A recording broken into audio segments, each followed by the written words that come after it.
참 훌륭하십니다. 많은 장로님들이 내년에는 아주 한 30명이 합주하실 수 있기를 바랍니다. 오늘은 3분만 하셨는데, 자, 제가 어제 저녁에 말씀을 드리고 숙소에 가서 가만히 누워 생각하니까 내가 충분히 말씀을 잘 전했나 하는 염려가 좀 생겼습니다. 대부분의 우리 장로님들, 집사님들께서는 어제 제가 드린 말씀을 생전 처음 들었을 거예요. 그런데 처음 들은 것 치고 너무 빨리 속히해가지고 연결이 잘 되었을까 하는 염려가 좀 생겼습니다. 그래서 오늘 마침 아침에 1시간 반이니까 한 15분 내지 20분 동안 조금 보충하고 오늘 마지막 강의를 하려고 생각합니다. 자, 우리는 왜 제7일 안식일을 예수 재림교인으로서 안식일을 지키는 것은 비교적 명확합니다. 날짜가 달력을 보면 일, 월, 화, 수, 목, 금, 토 돼 있고, 우리가 생활의 리듬은 월, 화, 수, 목, 금, 토, 일이에요. 그래서 마치 일요일이 주말처럼 그렇게 의식하고 그렇게 말하고, 이번 주말에 그러면 토요일, 일요일 이렇게 말하잖아요. 그건 우리 생활의 리듬이 그렇기 때문에 그렇고, 달력이나 역사적인 이 문헌에서는 항상 뭐예요? 일, 월, 화, 수, 목, 금, 토. 또 우리가 배우는 교과서에도, 또 영어 교과서에도, 제가 중학교 다닐 때 영어 교과서를 선생님이 외우라고 해서 다 외웠어요. 영어 교과서 외우는 건 참 좋은 것 같아요. 아직도 그때 외웠기 때문에 기억하는데, 그 어떤 과에 보면은 A week has 7 days. 한 주일은 7일이다. They are, 그 날짜는 Sunday, Monday, Tuesday, Wednesday, Thursday, Friday, and Saturday 이렇게 돼 있어요. 제가 그때 외웠기 때문에 지금도 외워서 하는 거예요. 그냥 입만 열면 나와요. 중학교 때 외우는 것은 평생 안 잊어버립니다. 참 좋아요. 여러분 중학교 3학년입니까 지금? 네, 중학교 3학년 때 외운 건 참 안 잊어버려요. 중학교 3학년 때 기미 독립선언문 그때 학교가 막 다 외우러가지고 다 외웠어요. 지금도 띄엄띄엄 많이 남아 있습니다. 참 어릴 때 외우는 건 좋은 것인데, 우리 자녀들, 손자녀들에게 성경을 어릴 때 많이 외우게 하는 게 참 좋아요. 그 분명해요. 토요일이 마지막 날이라고 하는 건. 그러나 음식에 관한 하는 레위기에 있는 것을 대부분 안 지키면서, 여러분 안 지키죠? 레위기에 있는 거 안 지키는데 딱 하나 지키는데 음식 지키고 있어요. 왜 그런지 어쩐지 설명했습니다만은 좀 더 구체적으로, 자, 저와 함께 성경 구절을 하나 찾아보십시다. 레위기 외우기도 좋은 19장 19절. 레위기 19장 19절. 제가 읽겠습니다. 나는 여호와라. 너희는 내 규례를 지킬지어다. 지키라는 서론부터 너 꼭 지켜야 하는데 뭔지 알아? 그 다음 말씀합니다. 내 육축을 다른 종류와 교합시키지 말며, 돼지하고 소하고 교배 붙이지 말라 그거예요. 육종 한다고 이게 이종 간에 교배를 붙이는 것은 하나님이 구약 당시에 허락하지 않았습니다. 왜? 종의 순수성을 유지하라 그거예요. 그래야 너희가 성민 또는 선민, 거룩한 백성과 선택된 백성으로서 하나님 앞에 순결하다 그거예요.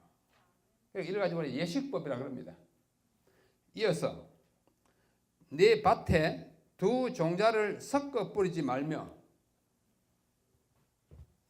우리 여기 농사 짓고 또 그린하우스, 핫하우스 하는 사람들 많이 있잖아요.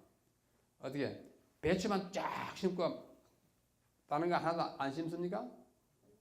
고구마만 심고 이 온실이 전부 고구마입니까? 사이사이에 뭐 뿌리지 않아요? 해요 안 해요? 합니다. 밭에도 감자 골이 있고 무슨 골이 있고 이게 있어요. 토마토하고 가지하고 같이 한다고요. 그 왜 안 지킵니까? 내 규례를 지킬지어다. 밭에 두 종자를 섞어서 뿌리지 말고, 그 다음 보면 더 절실한 거 나와요. 마지막으로 뭐 나오는 거 하니? 두 재료로 직조한 옷을 입지 말고. 제가 이 말씀을 드려야 되겠다 생각하고 아침에 식사하면서 살짝 제 옷을 이렇게 펴봤어요. 이게 뭐를 짰는지 보려고. 근데 유감스럽게도 지금은 아무것도 없어요. 예, 많은 그 옷의 재료인 천을 보면 끝에 뭐 있어요. 울, 영어로 써놨죠. 울, 양털, 양모 뭐 40%, 폴리에스터 60%. 그런 건 뭐 많이 봤어요. 순모로 된 옷은 거의 없습니다. 아시죠? 다 뭐예요? 혼방이에요. 혼방. 그런데 왜 입고 다니세요? 하나님이 아주 엄격하게 하지 말라 했는데, 두 재료로 직조한 섞어서 짠 혼방은 입지 말라 했는데 왜 입고 다니십니까? 그러면서 이 19장이니까 안 지키는데 11장은 또 죽으라고 지키네? 그 이유를 말해야 돼요. 내 안에 있는 소망에 관한 이유를 묻는 자에게 자세히 말할 준비를 항상 갖추고 다녀라. 그랬어요. 왜 안 했냐 하면은 레위기 19장이나 어제 말씀드린 유출에 의한 부정이든지 시체를 인한 부정이든지 문둥병을 한 부정이든지 여타의 모든 부정은 의식법, 예식법의 예식상 부정이에요. 그러나 음식에 관한 한은 이 돼지란 녀석이 체질 개선이 되지 않는 한, 하나님이 깨끗하다고 하지 않는 한 여전히 더럽고 일단 먹으면 속수무책이라니까. 낼 수, 분해내면 우리 살을 집어 뜯어내야 될 판이에요. 왜? 살이 되어버리기 때문에. 첫째 그 이유이고, 우리가 섭취하기 때문에.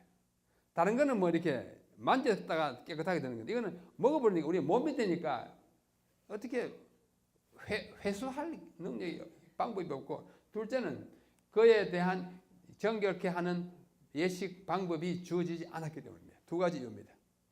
그래서 이것을 우리는 본질적 부정이라 하기. 그러므로 우리는 아직까지도 레위기 11장을 지킨다고 확실히 말할 수 있어야 합니다. 이렇게 들으시고 집으로 가셔가지고 그때 뭐 안 된다 하기는 안 된다 하던데 왜 안 되지? 이러시면은 들은 효과가 별로 없어요. 분명하게 할 수 있겠습니까?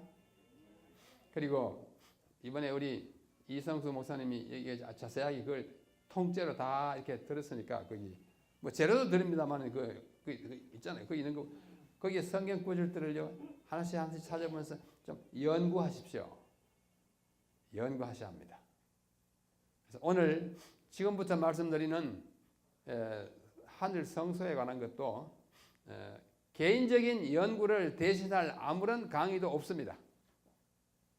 제가 뭐 그동안에 공부한 것을 조금 자세히 말씀을 드리긴 하겠지만 이 한 시간 들어가지고 하늘 성소를 다 깨달았다 하는 것은 말이 안 되고 어제 성령론에 대한 것도 우리가 다 이해할 수 없어요. 그러나 계시된 분량 안에서 한도 안에서 우리가 시도하는 것입니다. 그런 의미에서 우리 왜 11장만 굳이 지켰냐 하거든 그런 이유가 있어서 그렇다고 말씀할 수 있기를 바랍니다. 하실 수 있겠습니까? 그렇게 바랍니다. 자, 이번에 7개를 제시했는데요. 불가불 오늘은 마지막 하늘 성소 어떤 곳인가를 공부하려고 합니다. 이렇게 하면 두 제목이 이번에 공부를 못하게 되었는데 하나는 재림, 하나는 안식일. 이건 여러분들 너무나 잘 아십니다. 이게 우리 교회잖아요. 안식일, 재림. 그죠? 예, 드린 자료를 참고 삼아 각자 연구하시기를 기대하면서 오늘은 마지막 하늘 성소 어떤 곳인가 공부하겠습니다. 왜냐하면 왜 이 과목을 공부하고 헤어지려고 하는 거 아니? 두 무리의 사람들이 한 무리는 우리 교회하고 상관이 전혀 없는 바깥 사람들이 재림교회를 비방하는 한 너댓 가지 이유가 있는데 그 중에 하나가 하늘 성소입니다. 아시죠? 하늘 성소가 어딨냐 이래요. 응? 하늘 성소는 하늘에 있으니까 하늘 성소라 그러는데 없다고 자꾸 주장합니다. 과연 하늘 성소 없습니까? 오늘 우리가 공부하면 확실하고도 담대한 대답이 나오리라 생각합니다. 그러면서 그런 무리가 있는 반면에 우리 교회에 20년 또는 30년 이상 몸 담았다가 상당히 많이 듣고 알매도 불구하고 우리 교회가 싫어서 나가놓고는 나가서 한다는 말이 이단이라 그래요. 그분들은 건성으로 우리 교회 목회도 하고 몸담아서 살았지만은 우리 교회가 공식적으로 가르치고 특별히 중요한 집회들에서 강사들이 외치는 말씀에 한 번도 제대로 귀를 기울이지 않고 있다는 사람들입니다. 제대로 한 번이라도 들었다면 양심적으로 그런 소리 못해요. 못합니다. 항상 무대에서 말씀만 했지 여기 여러분들이 하시는 것처럼 조용히 며칠을 앉아가지고 들은 적이 없는 분들입니다. 혼자 연구하는 사람들은 불가불 원하든 안 원하든 곁길로 가게 되어 있고 이단으로 빠질 수밖에 없습니다. 그래서 뭐가 필요해요? 뭐가 필요해요? 신학 공부가 필요해요. 신학 공부가 필요합니다. 어떠한 영리한 지성을 가졌다 할지라도 혼자는 절대로 바른 길을 가기 힘듭니다. 마치 나무가 제대로 두면은 아무렇게나 자라가지고 제목이 안 되잖아요. 가지치고 틀린 거 교정 받고 해야 돼요. 학교가 왜 필요합니까? 평신도 신학이 왜 필요합니까? 곁길로 안 가려고 하는 것입니다. 저도 곁길로 안 가기 위해서 부단히 다른 사람들의 설교를 듣습니다. 듣고 깨닫는 바가 참 많아요. 오늘 새벽 5시에 어떤 분이 전화를 했습니다.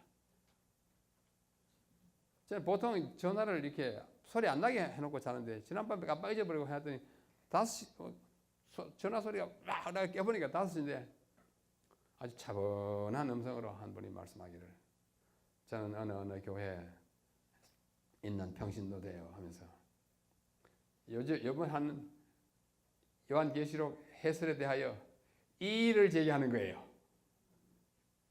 제가 조용히 들었습니다. 그래, 알겠다. 성함이 어떻게 되시나니까 뭐 최아무개라 그래요. 예, 그렇게 이해하시는 것 뭐 좋게 생각합니다만은 그 문제는 많은 다른 이해가 있기 때문에 이런 이해도 있다는 것을 듣고 또 비교하고 연구하면 좋겠습니다. 저도 지금 말씀하신 그 견해를 잘 듣고 다시 가서 공부하겠습니다. 약속하고 한 20분 만에 전화를 끊었습니다. 그분이 오죽 답답했으면 새벽 5시에 저한테 전화할까요? 그 보통 성의가 아니에요. 제가 놀랐습니다. 감동받았어요. 아하, 이분이 자기의 깨달은 바를 막 전하지 않고는 견딜 수 없는 마음인데 근데 그 견해가 확실히 맞다고 단정은 할 수가 없어요. 근데 제가 생전 처음 들어보는 견해예요. 그러므로 우리도 그렇게 할 수 있는데 하는 건 좋지만은 물어가면서 그분이 저한테 전화한 건 참 잘하신 것입니다. 또 저도 다시 공부하면 그게 맞는가 확인해야 될 것 같아요. 그래서 우리가 한 공동체로서 재림교회라고 하는 큰 울타리 안에서 흉허물 없이 주고받고 저는 은퇴한 후에 앉아서 더 많이 듣습니다. 많이 들으면 많이 배웁니다. 아주 젊은 목사에게서도 배우고 장로님들에게서도 배웁니다. 배워서 그런가 아닌가 또 가서 확인하고 바르기도 하고 아하 이분이 틀렸다는 거 재확인도 하고 그래요. 그래서 우리는 조금 안다는 것 가지고 막 계시나 받은 것처럼 막 외쳐대면 틀림없이 망합니다. 그렇게 하시지 마시고 동료들 간에 또 우리 교회 안에 전문가들이 많이 있어요. 많이 있어요. 그들에게 묻고 또 물음을 받는 사람은 진지하게 받아주고 이렇게 하여 우리 교회 170년의 역사가 그렇게 했듯이 참 우리의 교회 29개 교리는 하늘에서 뚝 떨어진 거 아닙니다. 우리 교회 선교자들이 열심히 연구하고 또 토론하고 안식일 문제만 해도 1848년에 몇 달 동안 소위 세버스 컨퍼런스라고 하는 5번에 그러니까 4번에 걸친 긴 토론 끝에 그 확정한 거예요. 우리는 하나님이 주신 연구의 능력과 지성을 활용해서 점점 더 바른 진리에 나아가야 합니다. 의인의 빛은 의인의 길은 돋는 햇볕과 같아서 점점 빛나서 원만한 광명에 이르거니와. 잠언 4장 18절의 말씀인데 저는 이 말씀 대단히 좋아합니다. 의인의 길은 어떻게 해요? 점점 해가 올라가지고 원만한 거 아니에요. 대낮 되면 환해. 처음부터 갑자기 대낮 되는 거 아니에요.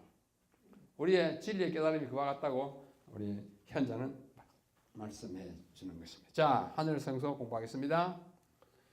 하늘성소 오늘 드리는 이 강의는 제가 지역교회 한두 곳에서 성소를 일주일 내내 강의할 때 한 것의 중점적인 것을 반복하는 것이니까 전에 들으신 몇 교회 장로님들은 한번 복습하시길 바랍니다. 하늘 성소는 어떤 것인가? 이거 오늘 한 시간에 끝낼 문제가 아니에요. 그러나 어떻게 해요? 제한된 시간이기 때문에.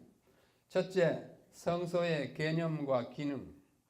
성소가 뭔가? 그 하는 기능이 뭔가? 둘째, 구속과 회복의 은유 상징. 이 성소 제도는 우리의 구속 또 인간의 회복을 말해주는 은유 같은 거, 비유 은유 같은 거예요. 상징이에요. 그리고 이제 하늘 성소가 어떻게 생겼느냐, 그 형태와 구조, 이것 공부하겠습니다. 그 다음에 하늘 성소 봉사가 왜 필요하냐? 자꾸 필요 없다 그래요. 십자가에서 다 이러는데 무슨 하늘 성소가 있느냐? 예수님 십자가에서 다 이루었으면 여러분 예수 안 믿어도 구원 얻습니까? 그럼 요한복음 3장 16절은 무엇이에요? 아무 소용없는 예수님 하신 말씀이 아주 헌에 불과하게 될 것입니다. 전도해야 되고 우리는 믿어야 합니다. 아무리 십자가에서 다 이루고 다 이뤘다 할지라도 우리가 안 믿으면 소용없어요. 그렇습니까? 안 그렇습니까? 우리 안 믿으면 소용없어요. 나에게 억만 불을 장학금이나 무슨 유산으로 주어도 은행에 가서 안 찾으면 내 거 아니에요. 그죠? 마찬가지입니다. 하늘 성소 봉사는 그 비유와 관련하여 우리가 이해할 필요가 있습니다. 그 다음에 하늘 성소 봉사가 무슨 의미를 짓는지 짧게나마 조금씩 공부해 보겠습니다. 첫째, 성소의 개념과 기능. 성소란 무엇인가? 우리말 성경에는 성소를 가리키는 단어가 한 7, 8가지 나옵니다. 첫 번째는 성소. 출애굽기 25장 8절. 너는 나를 위하여 성소를 짓되 내가 네게 보여주는 시향대로 지어라. 성소. 내가 그들 중에 거할 성소를 짓되 성소를 지으라 했어요. 그 성소예요. 그 다음에 솔로몬 이후에 이 성소는 그 이름이 성전으로 바뀝니다. 물론 이 성소는 성전도 포함하고 성막도 회막도 포함하는 말이에요. 모세가 지은 성소는 성소이지만은 구체적으로 말하면 성막 또는 회막이에요.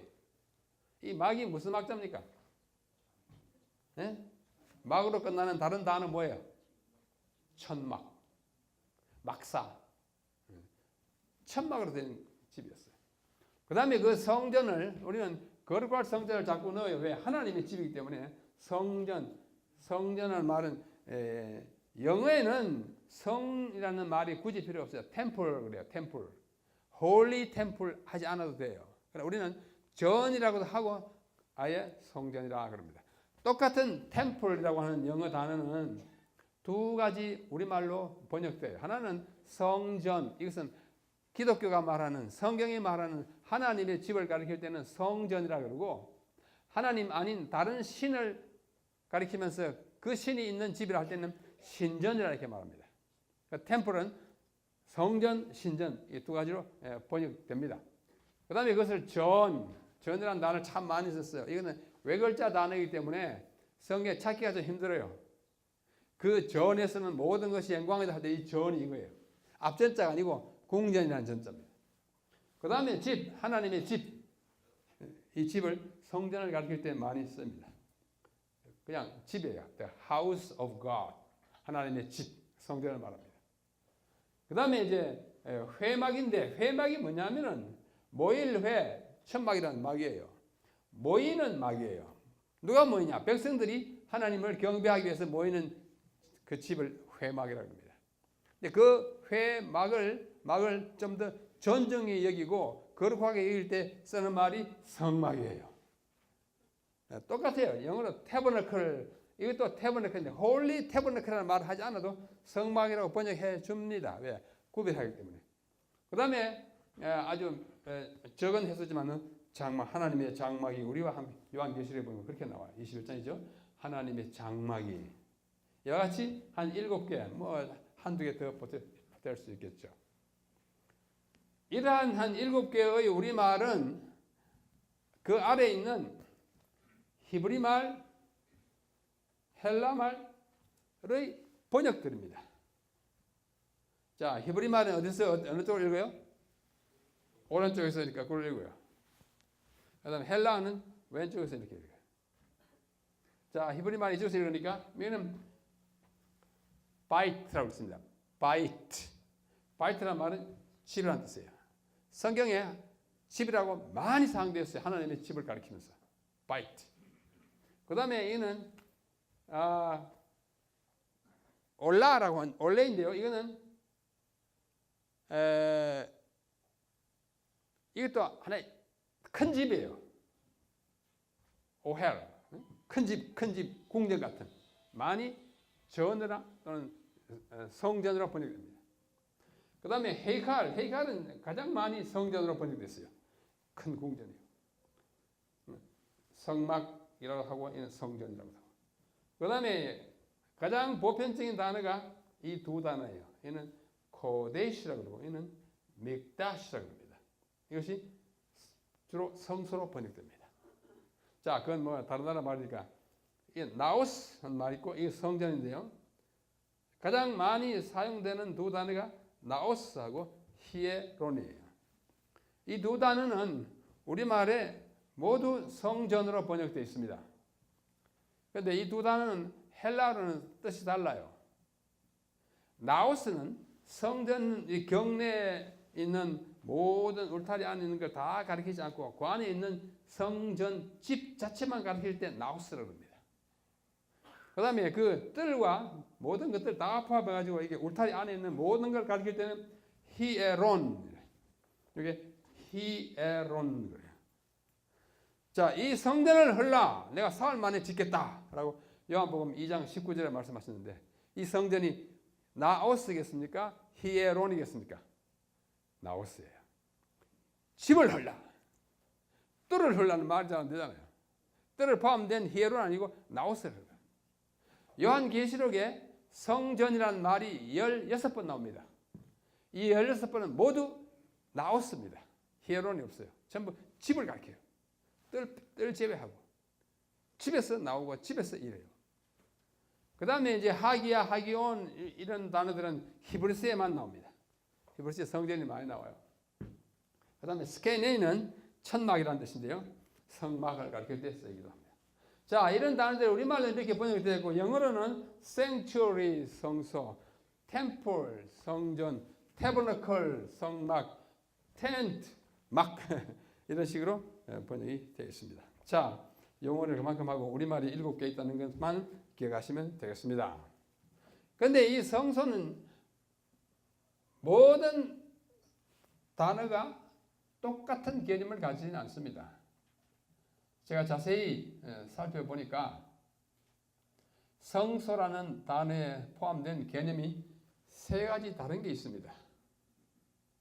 3가지 다른 게 있어요. 첫째는 하나님의 거처라는 개념이에요. 하나님이 거하시는 곳. 하나님 계신 곳은 어디나 성소입니다. 또는 그분의 보좌가 있는 궁전의 개념이에요. 하나님이 우주의 왕이시고 창조자니까 계시는 곳이 보좌를 가지게 되는 거예요. 그 보좌에 앉아 계십니다. 하나님은 앉아 계십니다. 그것이 성소로, 성전 성소로 성경에 자꾸 언급되어 있어요. 첫째는 하나님의 거처되는 궁전이고, 둘째는 인간의 속죄와 구속이 이루어지는 그 방법과 과정을 가르치는 교실의 개념이에요. 그 안에 들어가면은 많이 배웁니다. 가르치고 배워요.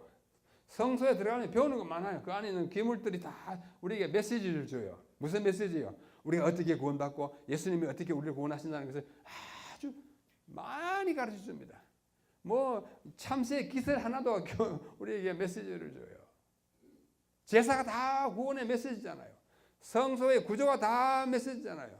성소에 봉사하는 제사장의 옷까지 다 메시지가 있잖아요. 그 전체를 공부하는 것이 성소론이에요. 우리 대학에서 성소론을 한 학기 내내 한 50시간 공부합니다. 교실이에요.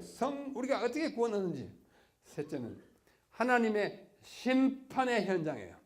심판을 베푸시는 그 법정이에요. 자, 다 잊어버릴지라도 세 단어. 하나는 뭐예요? 거처, 하나는 궁전, 하나는 교실, 하나는 법정. 이 세 가지가 다 집이라는 개념으로 공통점을 가지고 있습니다. 맞죠? 집은 집인데 하나님이 거하시는 목적으로 정해질 때는 궁전. 우리가 거기서 배워야 할 교훈이 있을 때는 교실. 거기서 심판이 이루어지는 사실을 성경에서 자주 보고 있어요. 이 세 가지 개념이 한 단어 성소에 다 들어있어요. 그러므로 우리가 어떤 개념으로 말하는지에 따라서 그 성소의 기능이 달라지고 존재 여부가 달라집니다. 첫 번째 개념인 궁전은 하나님이 계시는 한 언제나 존재하는 것입니다. 안 그렇습니까? 하나님은 집 밖에 뭐라 그러나 노숙자가 아니에요. 하나님은 우주 만물을 지으신 창조주로서 마땅히 그할 존귀와 위엄이 있는 집이 거실이 있어야 합니다. 그러므로 하나님이 영원하기 때문에 그 집도 영원해요. 공감하시죠? 그 성격이 영원합니다.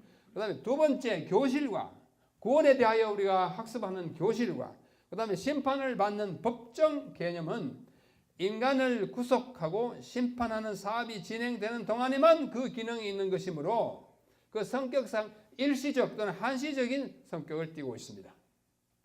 구원이 다 이루어진다면 가서 배울 거 필요 없어요. 그렇죠? 초등학교 졸업하고 중학교 가는데 또 초등학교 가서 가나 다 배울 필요가 없다고요. 그렇겠죠? 그 다음에 심판이 다 이루어져가지고 죽을 사람 죽고 살 사람 다 사는데 또다시 심판이 필요 없어요. 그러므로 첫 번째 개념은 영원하고 두 번째, 세 번째 개념은 일시적으로 구원의 사업이 끝나면 용도 폐기 완성돼서 뭐 박물관에 하나쯤 있을지 모르지만은 더 이상 우리는 효용이 없게 되는 것을 볼 수 있습니다. 자, 먼저 이 첫 번째 개념에 대하여 무슨 성전, 거처로서의 개념에 대하여 더 자세히 살펴봅시다. 여기 신명기 26장 15절에 하나님은 주의 거룩한 처소 한마디로 하면 성소 하늘에서 하감하시고 이렇게 표현했어요. 또 주의 거룩하고 영화로우신 처소에 거처가 처소예요. 이것이 바로 하늘 궁전을 가리키는 것입니다. 그것은 그분의 거하신 곳, 시편 33편 14절에 거하신 곳 거처죠. 또 그가 계신 곳 거처죠.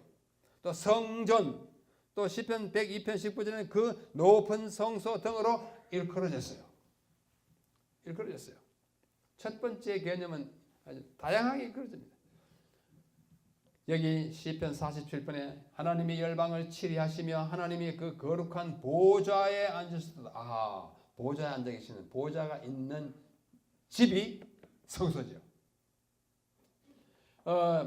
우리나라 대통령이 집무하는 의자, 책상이 있는 집이 청와대예요.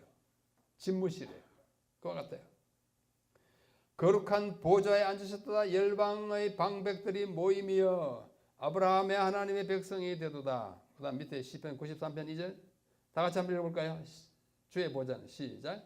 주의 보좌는 예로부터 견고히 섰으며 주는 영원부터 계셨나이다. 그러므로 그 보좌는 영원하고 그 보좌가 놓인 집 궁전도 영원하다는 사실을 우리는 이해하게 됩니다.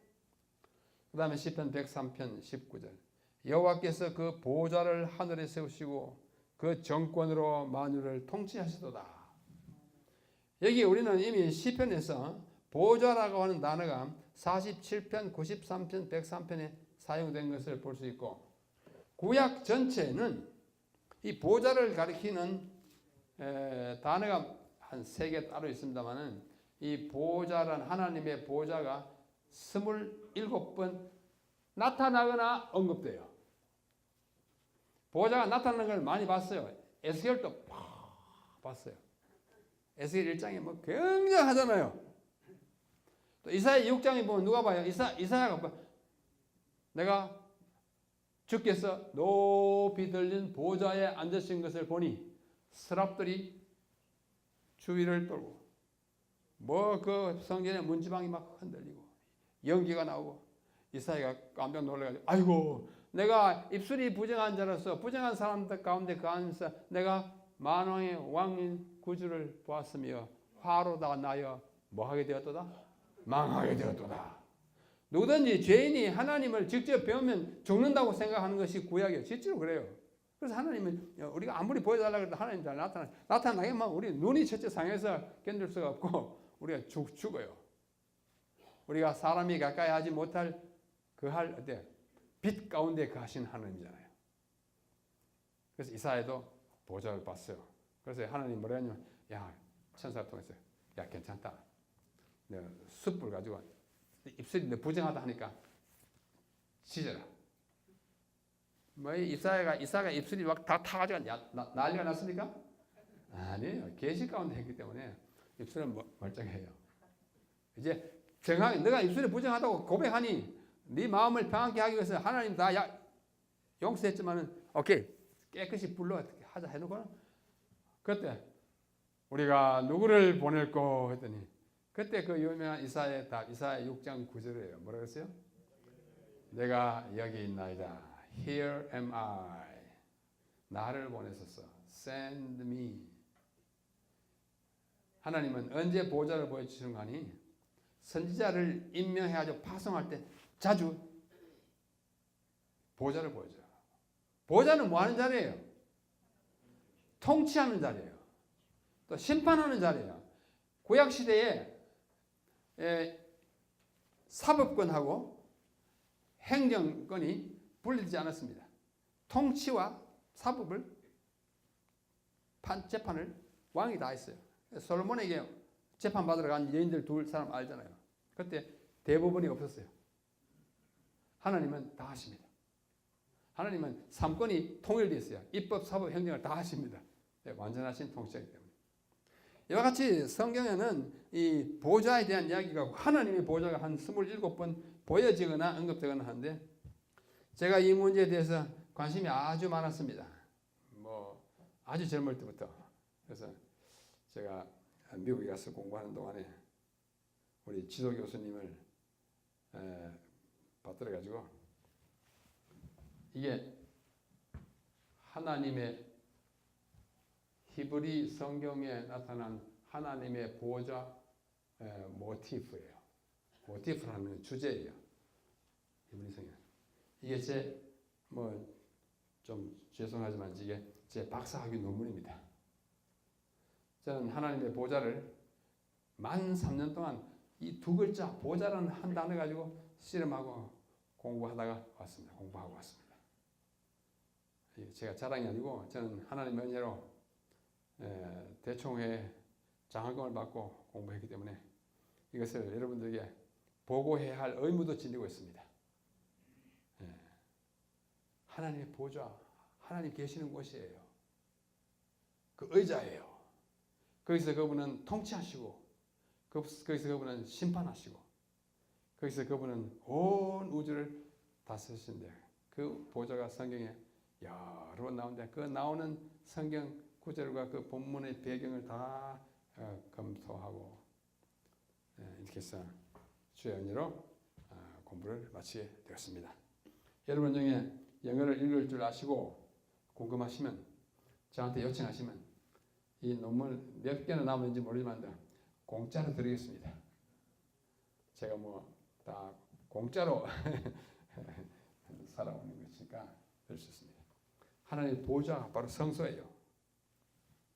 그래서 이러한 개념은 궁전, 비단 하늘 성소에서뿐만 아니라 지상의 성소에서도 동일하게 적용됩니다. 하나님께서 출애굽 과정에 모세에게 성소를 짓도록 명령하셨을 때 내가 그들 중에 거할 성소를 지어라. 아주 분명해요.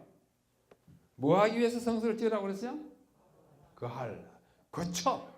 하늘에 계시는데 이 땅에 너희들과 함께 동거, 함께 그들 중에 거할,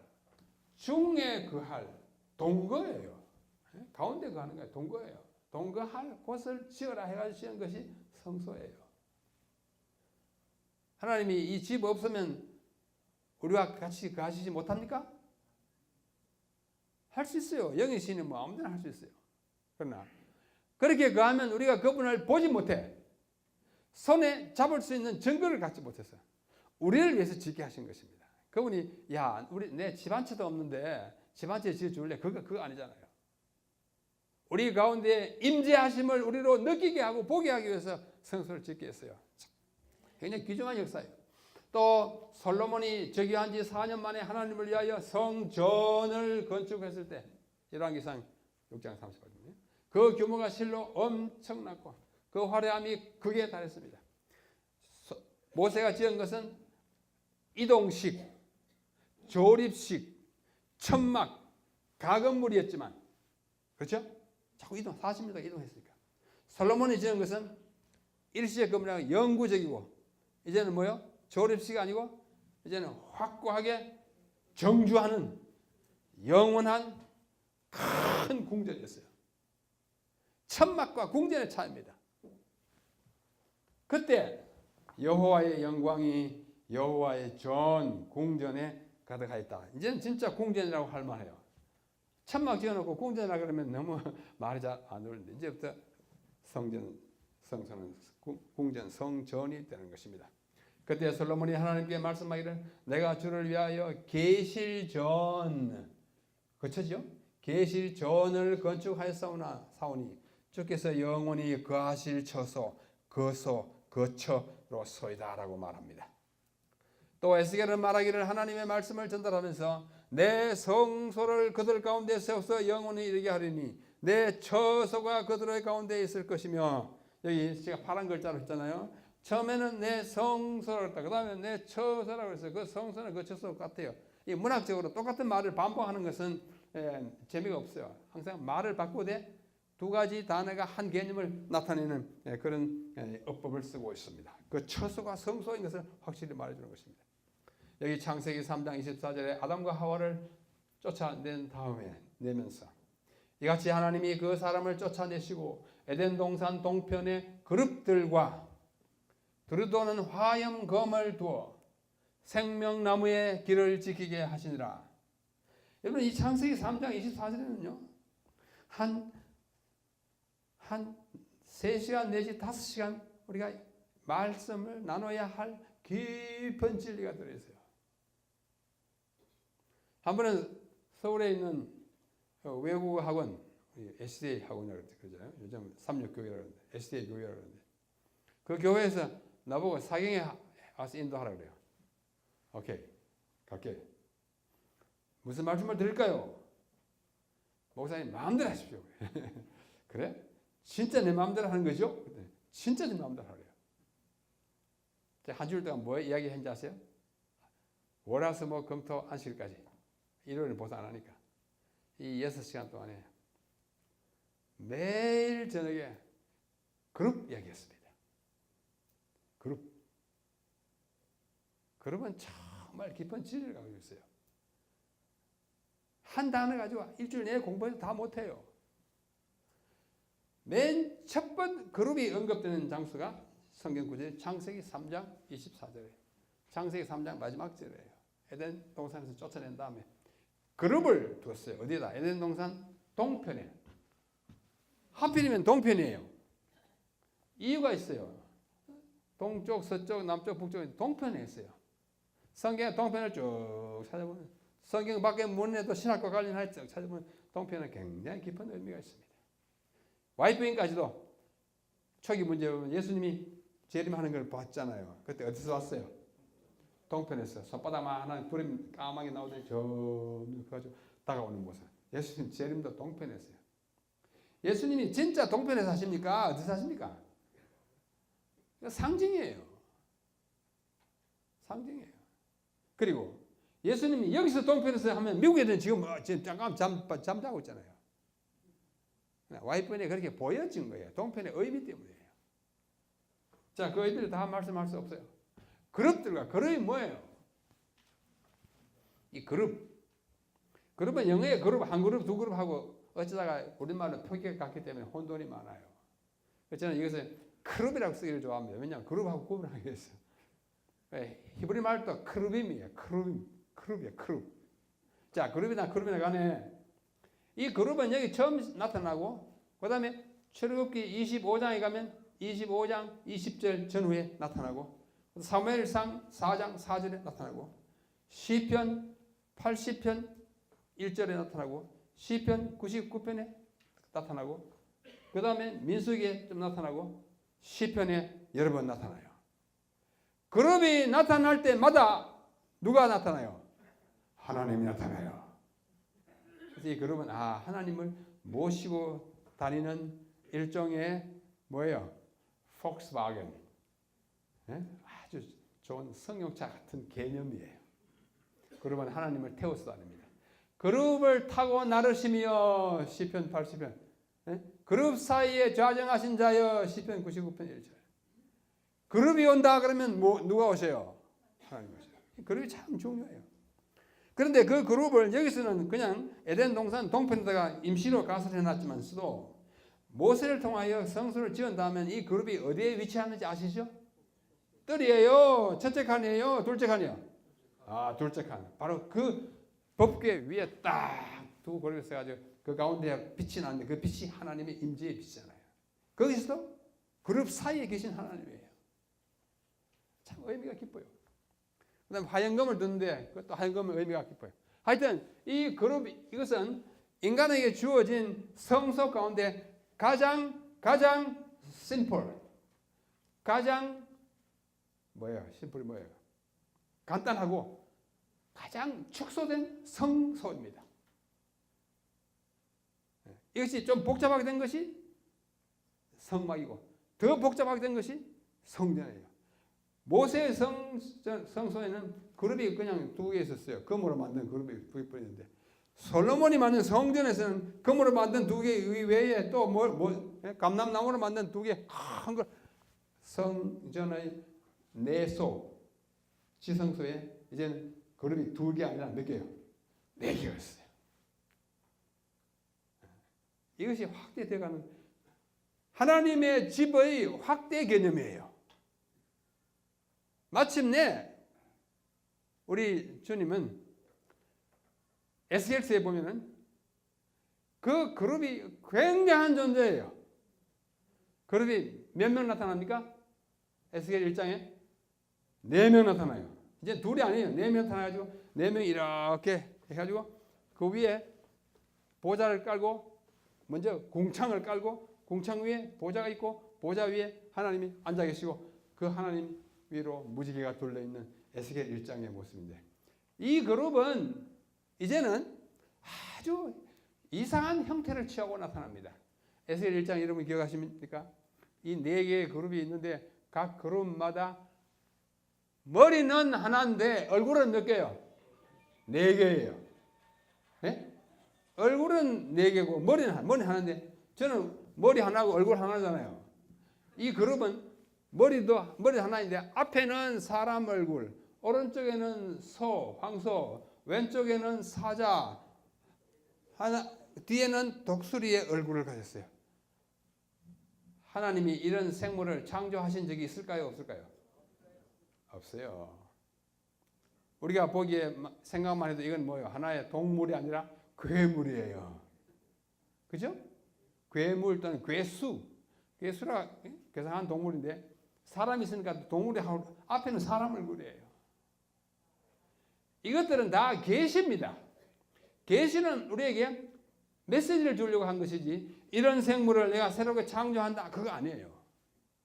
그거 아니에요. 그 중에 이 그룹이 여기 처음 언급되고 점점 전개되면서 하나님의 임재와 하나님의 속성과 하나님의 하시는 일이 점점 그 계시가 확대되어 가는 것이 성경의 이야기예요. 이 그룹을 주신 목적이 뭐냐면 생명나무의 길을 지키게 하는 거예요.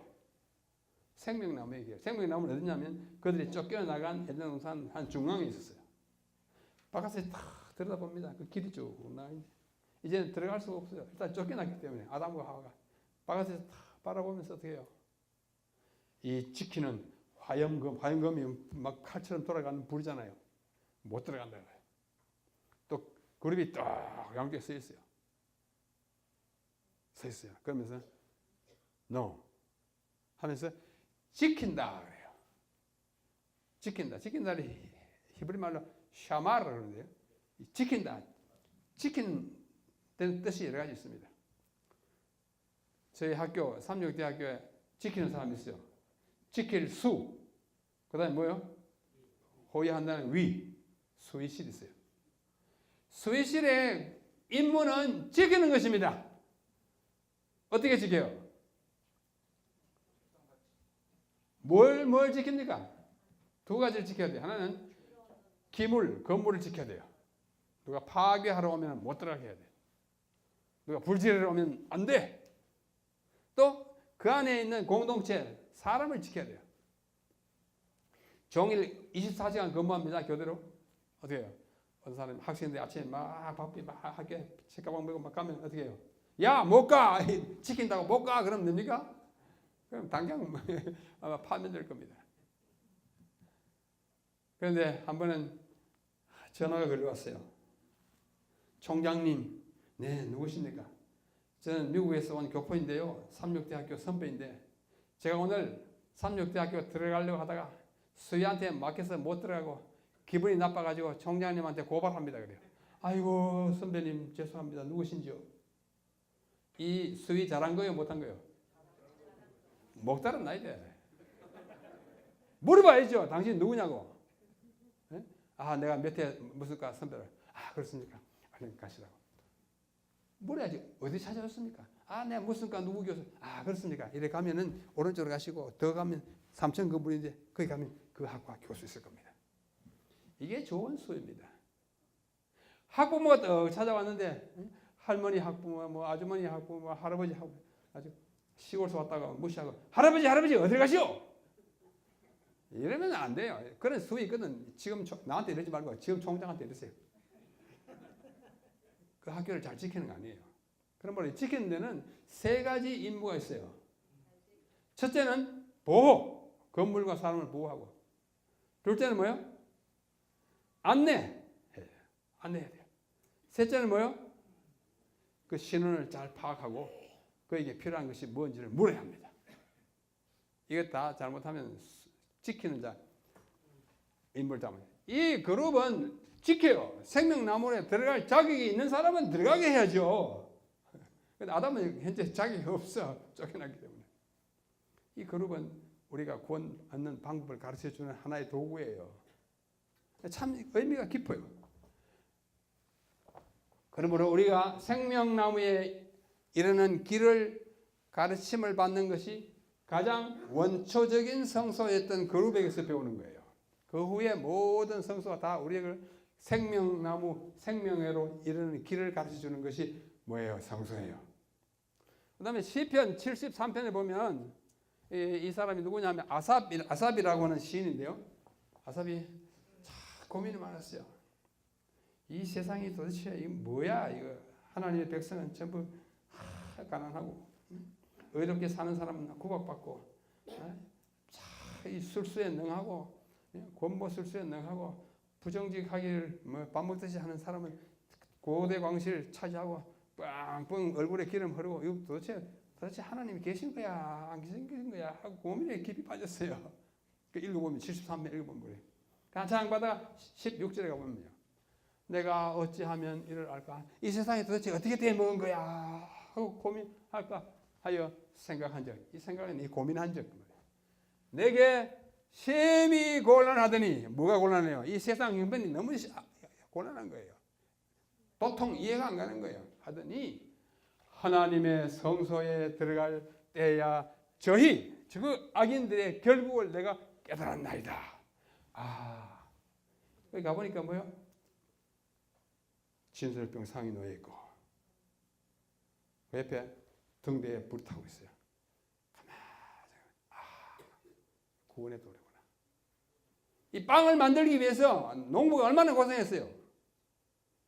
또 빵이 되기 위해서 그 싹이 막 땅을 뚫고 올라와가지고 그 땅 끝에 막 그 다음에 탁 잘려가 추수당하고 이게 막 뭐예요? 이게 도정 막 가로붙일 때 이 밀이 얼마나 아팠어요. 막 구워가지고 거기까지 이 과정을 그때 철이 들어가서 처음으로 생각하는 거예요. 아하, 이 빵을 우리가 먹고 사는데 이 빵이 이렇게 고생하는구나. 그러나 결국은 뭐야? 악인들이 다 멸망할 것을 다 깨닫구나. 그때야 비로소 저희 결국을 내가 알게 되었다. 구원의 도리를 처음 깨닫게 하는 장소가 어디에 들어갈 때야? 성경에 들어갈 때. 그 다음에 시편 77편 13절에는요.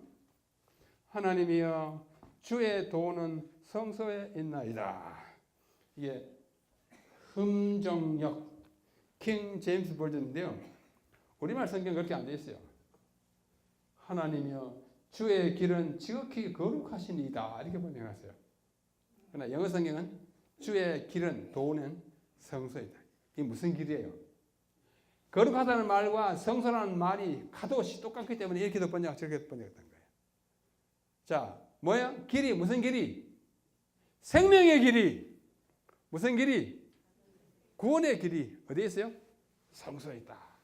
다 본 거예요. 굉장히 위대한 진리를 깨달은 거예요. 자, 그와 같이 성소는 시편 기자들과 성서 기자들에게 구원의 길을 열어주는 것이었습니다. 하나님은 지상 성소를 세우시고 그것을 교육의 도구로 삼아 사용하셨습니다. 이스라엘의 성소와 그 의식들은 구속과 하나님의 성품 그리고 죄의 궁극적인 도말을 의미하는 중요한 진리들을 가르쳤어요. 이걸 어디서 배울 수 있는 거 아니? 성소에서 배웠어요. 방금 시편 77편 기자가 그렇게 말했잖아요. 성소에 들어갈 때 다 깨달았어요.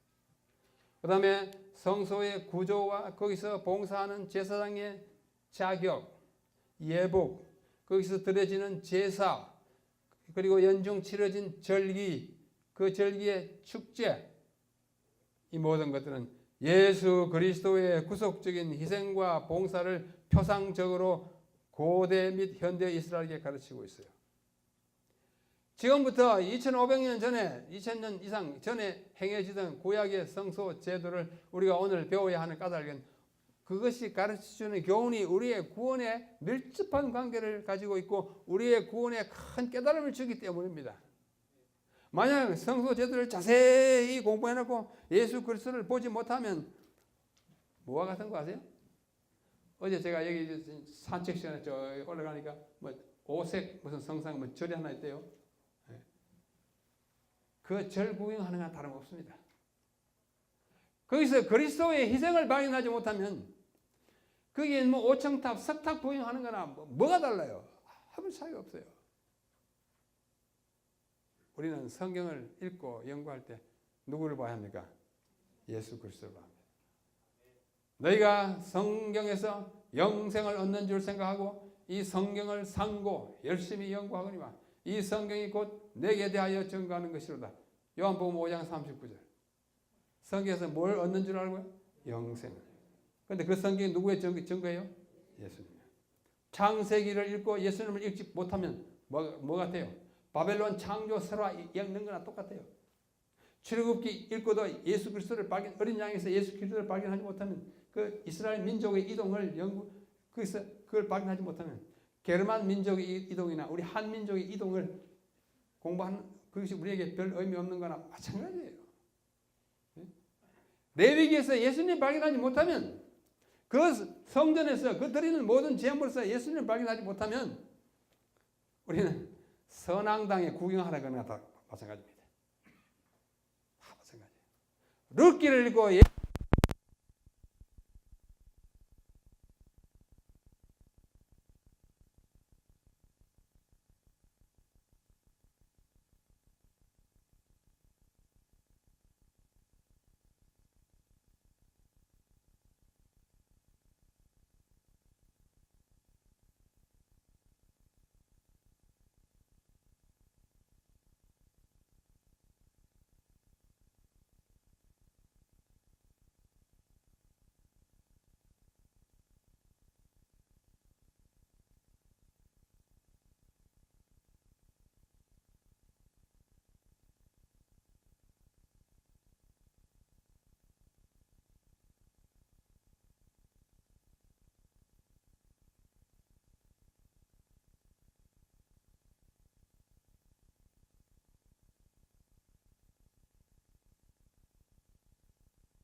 보다 좀 짓궂어가지고 그 애를 부를 때 인도진 이리 와.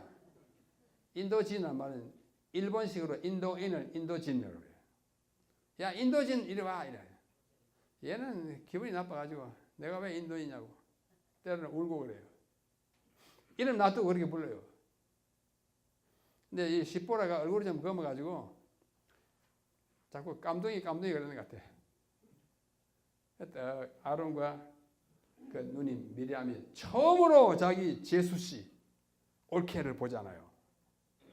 민족의 지도자여 하나님의 위대한 종의 아내는 뭐 미스 미디안처럼 생겼을 거라고 생각했는데 보니까 까무잡잡하고 볼품이 별로 없어가지고 도대체 네가 그 많은 이자들 두고 도대체 어디서 이런 자를 데려왔냐고 아마 속으로 빈정거렸습니다.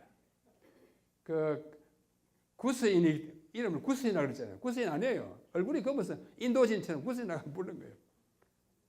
그래가지고 남이야 구스인을 취해서 살든지 형님하고 누나가 뭔 상관이에요. 그까지 막 비방했어요. 비방하니까 모세가 그때 한 말이 뭐예요? 신명기 아니야 민수기 12장 3절에 이 사람 모세는 그 온유함이 천하의 모든 사람보다 성하더라. 다 형님과 누님이니까 꼭 참고. 그런데 하나님은 그냥 두지 않았어요. 뭐라고 했어요? 여호와께서 갑자기 모세와 아론과 미리암에게 이르시되 너희 사면은 회막으로 집합 나와. 어디로 나와요? 회막으로 나와. 내가 좀 판결 좀 해야겠어. 이 회막은 재판하는 장소입니다. 사면이 나아가매 여호와께서 구름 가운데로 강림하사 장막 문에 서시고 아론과 미리암을 부르시는지라 그 두 사람이 나아가매 그 다음에 6절부터 호통을 칩니다. 도대체 너희들 정신 있냐 없냐? 내가 택한 하나님의 종을 그렇게 무시해도 되느냐? 하나님 그렇게 직접 말씀하지 않았지만 그 부인의 얼굴 색깔을 가지고 그래서 되느냐 이거예요.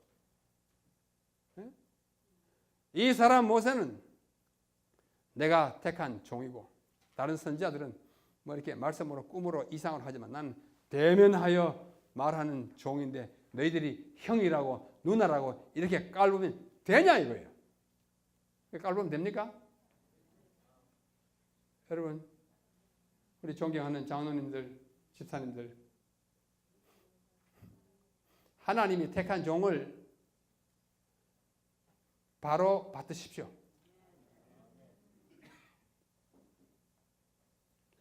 집사님들, 장로님 올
회장 뽑는다고만 벌려가 버렸어요. 그 다음 총장이 누가 해야 될 거 아니에요. 사람들이 고르다 할 수 없이 이번에 너라도 해야 되겠다 하고 저를 택했어요. 제가 깜짝 놀라가지고 식당에서 밥 먹고 있는데 연합회 지금 당장 오라고 하니 나가 오라고 그랬어요. 그때가 5월 말입니다.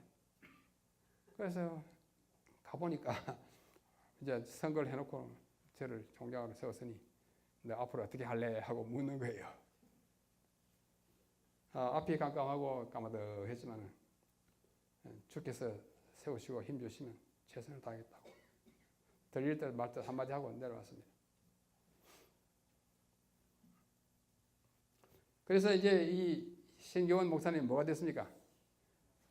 연합회장이 됐지만 삼육대학교 이사장이 되는 것입니다. 자동적으로. 그래서 그 다음 졸업식에 이사장이 또 오셨어요. 저는 이제 총장이니까 이제 이사장님을 소개해야 될 거 아니에요. 존경하는 학부모 여러분, 사랑하는 졸업생, 재학생 여러분, 오늘 우리는 졸업식을 맞이하여 우리 가운데 한국연합회장님이시면서 본대학의 이사장인 신계훈 이사장님 우리 가운데 임석하셨습니다. 이제 나와서 훈사의 말씀을 주시겠습니다. 박수로 맞이하고 했어요. 아주 편안한 마음으로 참으로 우리 이사장님을 존경하는 마음으로, 그분은 저보다 3살 위에요. 잘 했어요. 그런데 이 어른이 조금 연합회장을 하시다가 그만 과로로 회장에서 물러나게 됐습니다. 다 아시죠? 물러나게 됐는데 그 후임자가 누가 됐냐면 당시에 총무이던 전정권 목사님이 딱 됐습니다.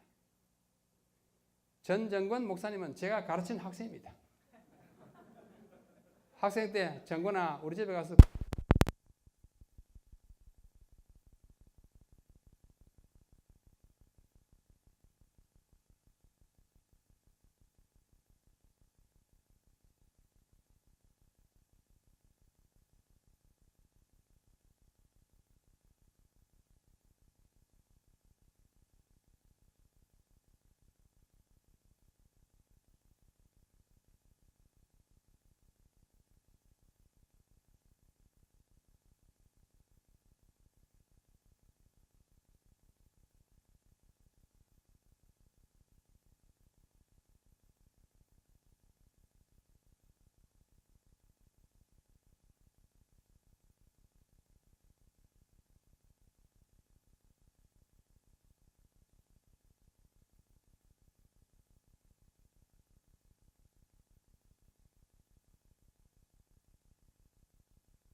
이번에 김대성 목사가 회장이 됐어요.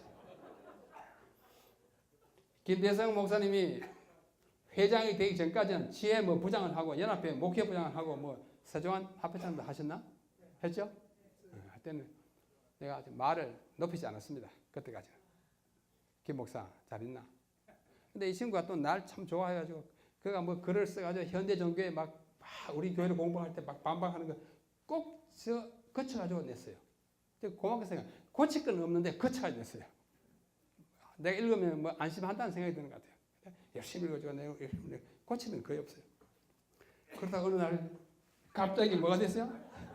연합회장이 돼가지고 연합회장이 된 지 얼마 안 돼가지고 전화를 하셨어요. 그날부터 제 받는 태도가 달라졌습니다. 아, 김 목사님 편하십니까? 그전까지는 뭐예요? 김 목사. 김 목사님, 연합회장님 어쩐 일이십니까? 그래서 이제 웃으면서 전화해요. 제가 목사님 좀 배워야겠는데요. 아니 뭐하러 보려 하십니까? 말씀만 하세요. 말씀만 하세요. 아니라고 목사님 꼭 뵙고 진지하게 좀 의논할 게 있다고. 아니라고 나도 바쁘고 연합회장님도 바쁘시니까 말씀을 하세요. 지금 어디 계시냐고. 나 학교에 있다고. 그러면서 전화를 딱 끊고 가겠습니다 하고 끊더라고요. 30분 후에 왔어요. 제가 어떻게 들어오는 데가 어떻게 했을까요? 벌떡 일어섰습니다. 연합회장 보시냐고. 뭐 여러분 보시기엔 좀 과장.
하나님의 종으로의 위치는 모세가 더 위에 있어요. 더 중요한 직분인데 그걸 누님의 말을 듣고 막 다시 같이 막 짝짝꿍이 돼가지고 모세를 막 비방하다가 누님이 문둥이 되는 뭐고 어떻게 하지 않습니까? 그다음 밑에 나오면 뭐요? 무릎을 딱 꿇고 네 주여 우리가 우매한 짓을 행해요. 이 누님이 지금 문둥이가 되어 반쯤 죽게 됐으니 우매한 우리를 용서하시옵소서. 내 주여. 진작부터 내 주여 해야죠. 죽을 운명이 돼가지고 내 주여 해가지고는 늦어요. 존경하는 우리 장로님들, 우리 나이 어린 여기 전도사 몇 분이 오셨는데 사랑해 주십시오. 존중히 귀중하게 여겨주세요. 제가 할 말이 많아요. 할 말이 많아요. 한마디 안 하고 생각할 수가 없네. 제가 미국의 어느 지역에 말씀을 할 초청을 받고 갔어요. 그런데 비행기에 떡 내리니까 천만 뜻밖에도 삼육대학을 졸업한 한 분이 저를 마중 올라왔어요. 아무개 반갑다. 그분이 외국어 학원을 통해서 우리 진리를 받아들이고 서울에 좋은 대학 나온 다음에 삼육대학교 와서 신학 공부하고 청운의 꿈을 안고 목회에 나갔어요. 나갔는데 그 기관에 이분이 이제 인턴으로 갔는데요. 이 인턴을 이제 받아 있는 그 기관에 그 위에 목사님이 계시잖아요. 이 목사님이 참 철저하신데 철저를 넘어서 너무너무 각박해가지고 이 인턴을 견딜 수 없게 했어요. 오늘 몇 시까지 아주 거의 분단위로 하루 일과를 막 이렇게 해대고 보고서를 써나가니 이 양반이 6개월 동안 우적거리면서 하다가 못 견디고 하여 사표 내고 나간 다음 미국 가서 치과 기공 기술대가 하고 있어요. 그래 그날 그 교회 나가는데 날 비가 맞았어요. 깜짝 놀랐어요. 내가 쫓아보낸 건 아닐지라도 우리가 쫓아보냈잖아요. 그를 지도하던 목사님이 우리잖아요. 이 청운의 꿈을 안고 다른 대학 나와가지고 삼육대학 또 졸업하고 두 대학을 나오고 목회를 나갔는데 그걸 6개월 겨우 견디고 그야말로 쫓겨나다시피 간 그분이 평생에 한을 가지고 있을까요? 없을까요? 우리 이렇게 하여 목회를 떠나는 어린 목회자가 안 생기도록 우리 장로님들 잘 부탁합니다. 잘 부탁합니다. 그래야 이 교회가 서고 그래야 선교 사업이 계속되고 하나님이 속히 이 역사를 마치실 것입니다. 자, 고라의 일당도 고라의 반역이 민수기 16장에 보면 반역이 나고 17장에 보면 지팡이 하나 가져오라 해가지고 성소에 넣었다. 그 다음에 아론의 쌍난 지팡이 난 이야기 다 성소에서 심판 난다 그래요.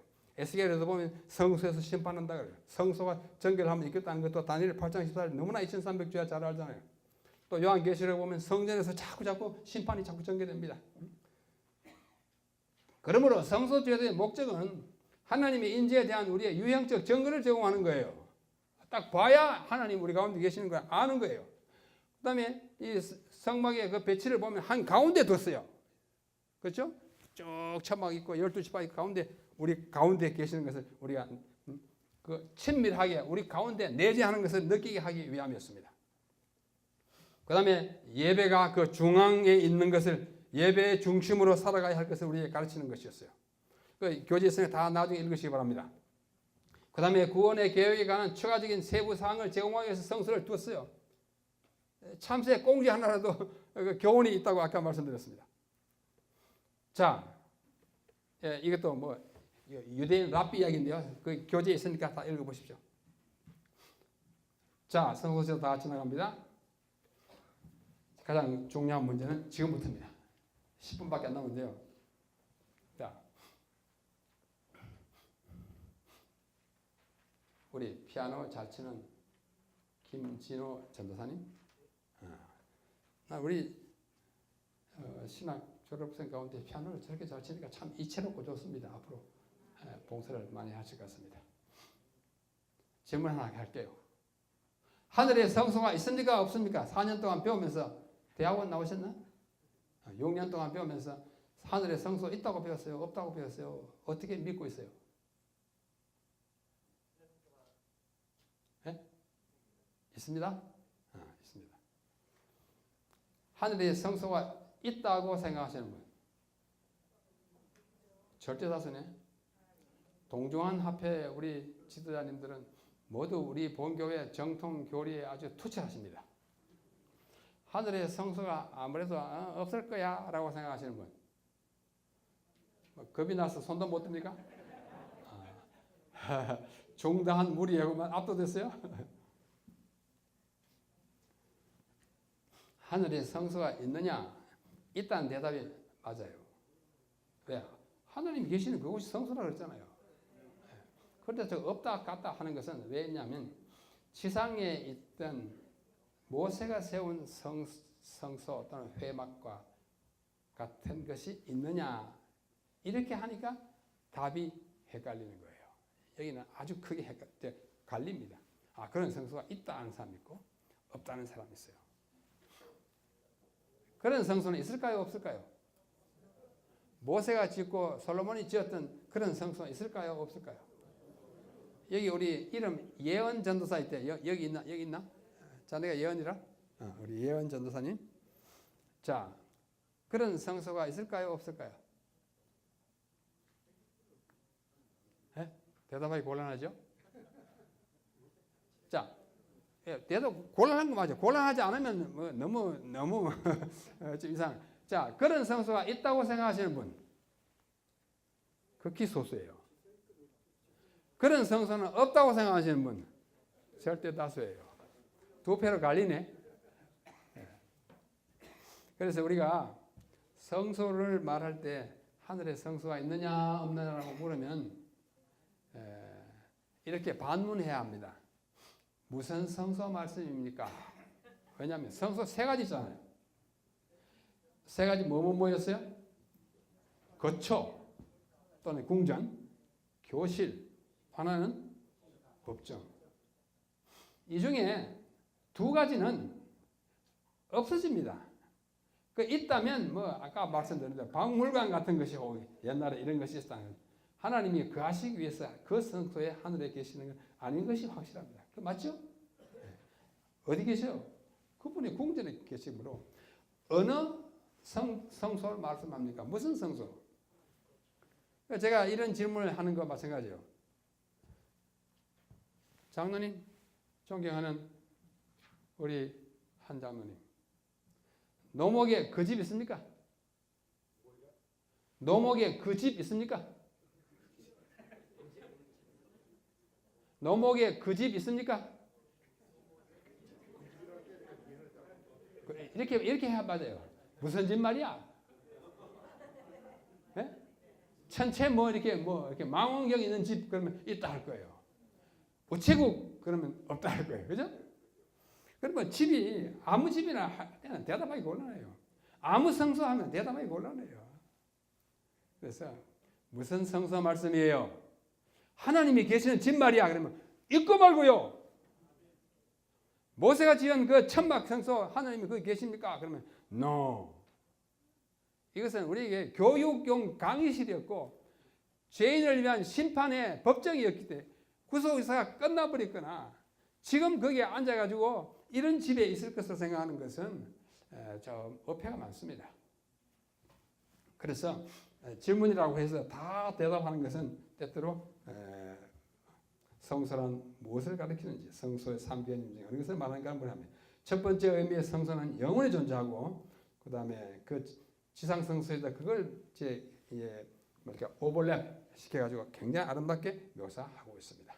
여기 29편 시편 그 전에서 모든 것이 말하기를 영광이라 하는 것은 하늘에 하나님의 거처를 이렇게 축소판으로 만들기 때문에 그것을 생각하면서 아름답게 보는 것입니다. 내가 주의 권능과 영광을 보려 하여 성소에서 주를 바라보았나이다. 하나님의 위엄을 성소에서 존귀와 위엄이 그 앞에 있고 능력과 아름다움이 그 성소에 있다. 하나님 집에 하나님이 계시는 것 자체가 그래요. 그래서 이러한 성소를 지상에 짓게 할 때 모세에게 말씀하시기를 다시 한번 출애굽기 25장 8절 9절이에요. 출애굽기 25장 8절은요. 두 가지를 담고 있습니다. 하나는 성소 건축 명령이에요. 내가 그들 중에 거할 성소를 그들을 시켜 나를 위하여 지어라. 명령이고. 그 다음에 성소 건축의 목적이 들어있어요. 왜 짓겠느냐? 내가 그들 중에 거하기 위해서. 두 가지 분명하죠? 성소 건축의 목적이 뭐냐? 거하는 거예요. 하나님이 거하려고. 우리 가운데 거하는 것을 우리가 보여주려고. 목적과 명령이 들어있어요. 그런데 어떻게 지으려 했는가 하니 9절에 보면은 내가 물어 네게 보이는 대로 장막에 식양, 히브리 말로 타브니스, 그 기구의 식양 똑같아요. 장막도 식양대로, 그 기구도 식양대로 지을지니라. 아하, 식양을 줬구나. 영어로 식양이 뭐냐? 패턴. 패턴을 다 아시잖아. 패턴. 이런 패턴, 저런 패턴. 양식, 형식을 말합니다. 그런데 이 양식이 어떤 양식이냐? 이게 이제 이 식양이 타브니스라고 하는 말이 뭐냐? 이것을 알기 위해서는 이 단어가 구약에 어떻게 쓰여 있는지를 볼 필요가 있어요. 여기 여호수아 22장에 보면은 여호와의 단 모형이라고 번역된 이것이 히브리 말로 탑니스예요.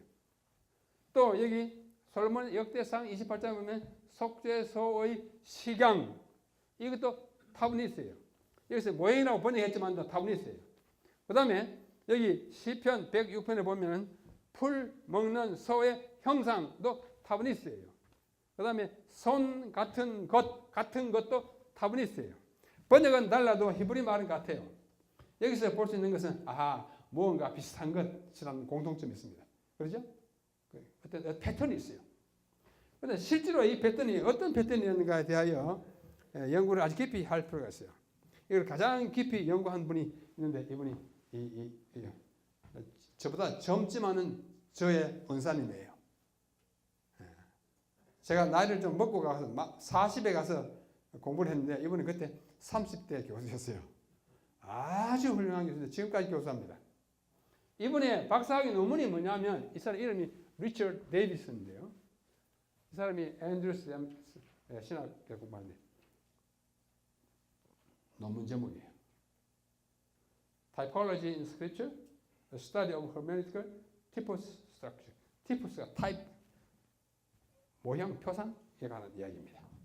자, 이분이 성서의 패턴, 식양을 이제 공부하면서 이 세상에 나타났던 이 식양에 대한 해설의 방법을 모두 다 소개하고 있습니다. 첫 번째 어떤 주장이 있는 거 아니? 모세가 본 이 타브니스가 뭐냐? 모델이었다고요. 모델. 성서의 모델. 이게 포어볼트라는 말은 독일 말이고 영어의 모델이에요. 무슨 말이에요? 이것은 성소를 크게 지었는데 그것을 축소판으로 지어줬던 모델. 모델 하우스 아시잖아요. 어디 아파트 집 살려고 하면 그것을 선전한 사람이 그 축소의 집을 그대로 축소해가지고 그 안에 뭐 다 있잖아요. 서재 있고 화장실 식당에 다 있는 그런 모델을 보여준 그것이 패턴이다. 우리말로 식양이다라고 주장하는 사람이 있습니다. 그 다음에 둘째는 모양을 보여주는 게 아니라 설계도를 보여줬다. 이렇게 두 줄은 설계도, 도면을 보여줬다. 도면을 보여주고 모세가 그 도면대로 건축을 했더니 이런 성소가 되었다라고 주장하는 거예요. 이 식양을 도면으로 생각해요. 건축 도면. 여기 우리 백장로님 건축사잖아요. 도면 보면 딱 알죠. 건축이 어떻게 생겼는지. 저는 봐도 잘 몰라요. 복잡하고 아름답게 하지만 어떻게 생겼. 이 건축가 보면 도면 보면 이 머릿속에 들어요. 작곡가들이 그 복잡한 청보라고 하는 악보가 있어요. 그 뭐 사람이 부르는 것도 있고 트럼본, 트럼펫, 바이올린, 세컨드 바이올린, 비올라 뭐쫙 나오는데 보면 야 웅장하고 아름답다. 작곡가들은 알아요. 저는 몰라요. 개념이 안 쓰잖아요. 모세가 보고 알았을까? 하여튼 뭘 줬다? 설계가 도면을 줬다 하는 것이 둘째 아이디어고, 셋째는 하늘 성소를 보여주면서 그것을 축소해가지고 주면서 하늘 성소는 눈으로 보여주고 그다음에 축소판은 뭐 그림으로 보여주고 그것을 가지고 확대해가지고 지은 것이 성소, 광야의 성소다. 이런 학설이 있고, 자, 네 번째는 하늘 성소를 쫙 보여준 다음에 그것을 어떻게 짓는지 설계도 도면을 딱 보여주면서 너 이거 봤지? 그래, 이건 도면이니까 이걸 보고서 이렇게 지어 라고 했다고 주장하는 사람이 역사적으로 있습니다. 자, 네 번째고요. 다섯 번째는 아니다. 하나님이 쫙 보여주고 너 봤지? 이대로 지어 라고 한 거예요. 여러분 생각에는 어느 것 같습니까? 어느 것 같아요? 잘 모르잖아요. 우리가 깊이 연구 안 하기 때문에. 그러나 우리가 화이트 여사의 글을 좀 인용해 보면 하나의 답이 가능합니다. 완벽한 답은 아니지만도 한번 생각해봐요. 여섯 번째 또 하나 있네. 그냥 뭐 보여주진 않고 환상 속으로 이렇게 됐다. 하고 그냥 영감으로 그냥 해가지고 지었다 하는 것이 있어요. 자, 여기 한 유명한 독일의 구약학자가 이렇게 썼어요. 그 위에는 영어, 아래는 그걸 번역한 것입니다.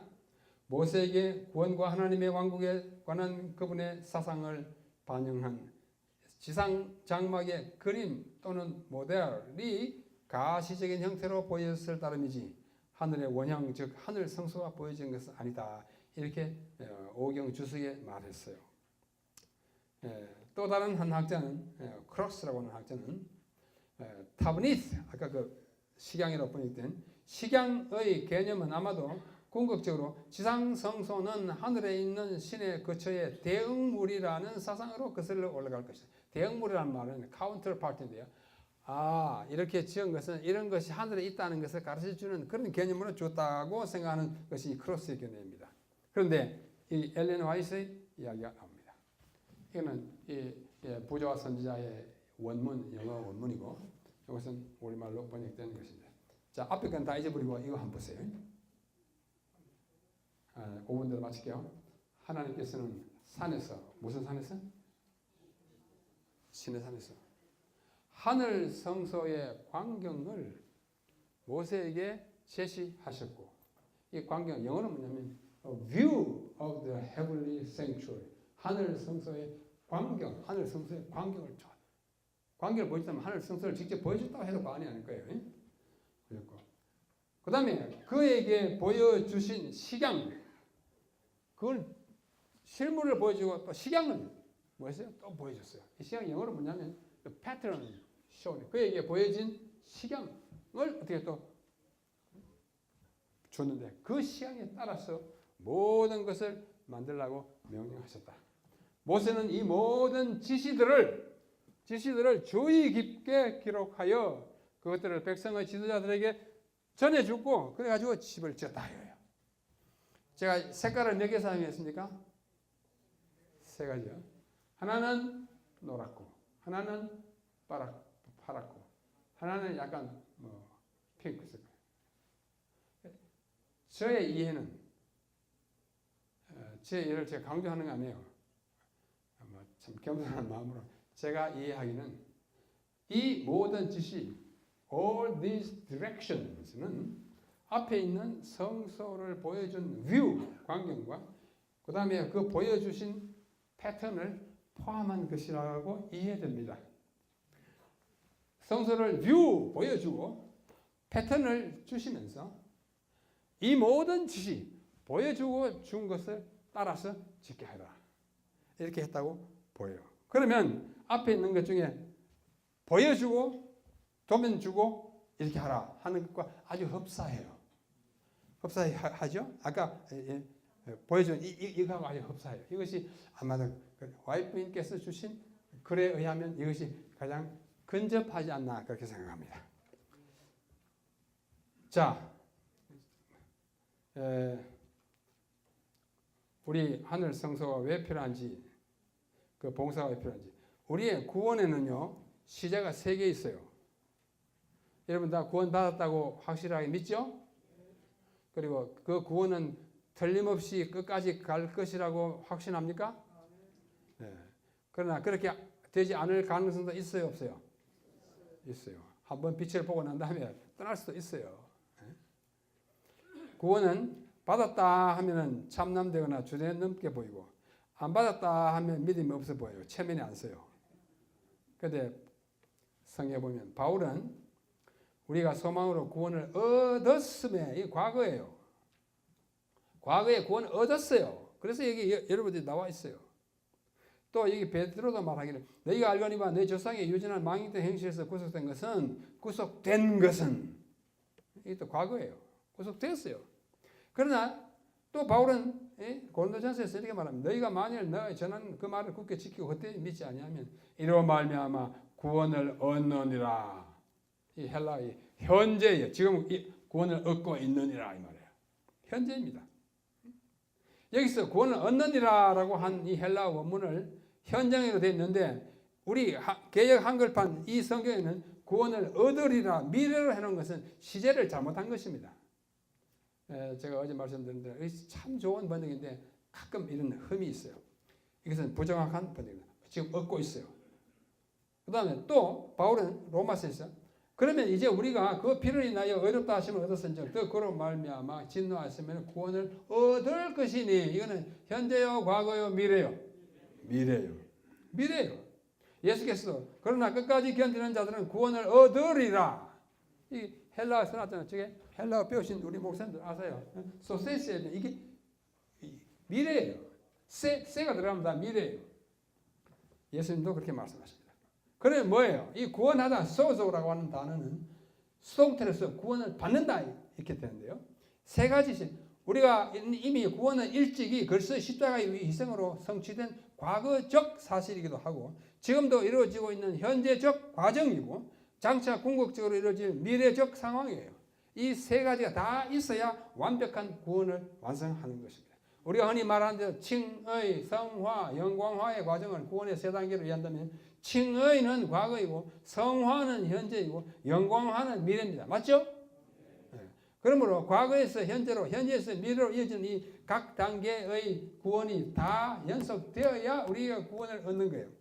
그렇다고 해서 아이고 그 구원이 그렇게 어렵구나 그렇게 생각할 거 아니에요. 가만히 있으면 구원 얻는 거예요. 구원 얻은 데서 뛰쳐나가지 않으면 괜찮은 거예요. 여러분 재림교회는 뭐와 같은지 아세요? 도마뱀과 같아요. 도마뱀 있잖아요. 한국에 좀 드물지만 필리핀 가면 온 집안에 왔다 갔다 해요. 도마뱀 같이 삽니다. 같이 살면 참 예쁘게 보여요. 이 도마뱀이 어떻게 하다가 문에 찌어가지고 꼬리가 딱 잘려나갑니다. 얘는 어떻게 될까요? 평생 꼬리 없는 도마뱀이 될까요? 어떻게 될까요? 한 일주일 되면 쭉 나오고 한 달 되면 다 나와요. 재림교회는 도마뱀입니다. 어떤 중요한 인사가 자기가 끊고 나가면 끊어진 꼬리에서 도마뱀이 살아나진 않아요. 그 자리에 다른 사람이 금방 채웁니다. 여러분 이 진리교회에서 절대 떠나지 마십시오. 도마뱀 꼬리가 되지 마시고 도마뱀 잘 살리는 구성원이 되셔가지고 하늘의 성소가 있느냐? 무슨 성소? 하나님이 계시는 성소 영원히 존재한다. 다른 성소 어떨 거냐? 그때 가봐야 한다. 이제 싸울 필요 없어요. 그러면 거기서 뭐 하느냐? 중보하시오. 십자가에 이루신 구원이 완성되도록 그 구원의 십자가를 받아들이도록 끊임없이 이제 성령을 통해서 천사들에서 중보하는 사업이 지금 하늘 성소에서 예수님이 하시는 일이에요. 나의 피 하면서 많은 사람들이 더 구원을 얻도록 노력하는 것이 하늘 성소 봉사입니다. 이것을 필요 없다고 하는 사람들은 도대체 어떻게 하자는 거예요? 히브리서에 보면 그렇게 많은 하늘 성소에 대한 확실한 비전이 있거든. 그걸 다 무시하고 없다. 중보 필요 없다. 그런 이설에 현혹되지 마시고 이미 있는 진리를 굳게 잡으시고 끝까지 이 하나님의 사명의 교회와 운명을 같이 하는 위대한 재림식도 우리 장로님, 집사님들 다 되시기를 간절히 바랍니다. 이 교회 이외에 다른 더 성경적인 진리를 가진 교회 없습니다. 있으면 가십시오. 갈 때 저 데리고 가십시오. 없습니다. 이미 받은 진리에 굳게 서서 흔들림 없이 살아가시다가 곧 오실 우리 주님을 공중에서 만나서 그때 하늘 성소가 어떻게 생겼는지 함께 우리 관람하시는 우리 모두가 되시기를 간절히 바라면서 좀 덜 마쳤지만 여기서 그치겠습니다. 감사합니다.